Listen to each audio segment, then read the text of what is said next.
Abala sa paglalaro ang ilang bata sa iskinitang ito sa barangay NBBS Dagat-Dagatan, Navotas City, pasado alas 9 ng umaga kahapon.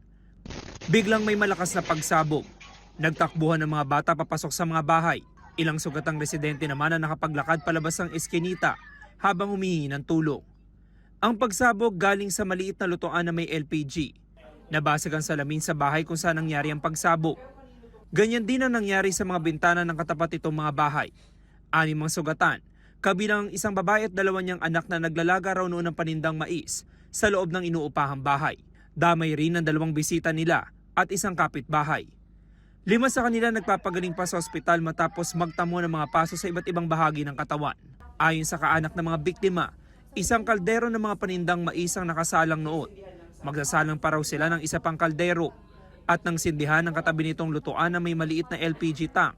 Doon na nangyari ang pagsabog. Nandito po yung kalan, tapos dito po yung may apoy. Tinatanggal po nung lalaki yung ulo ng kalan. Siguro po sumingaw, hinigop nung apoy yung oxygen ng kalan. Sumabog po bigla. Hindi po namin ine-expect na mangyayari po talaga yun. Buti nga po yung anak kong 2 years old, hindi po nakalabas dito. Umabot ang epekto ng pagsabog hanggang sa mga bahay sa ikalawang palapag. Iniimbestigahan ng Bureau of Fire Protection at Navotas LGU ang insidente.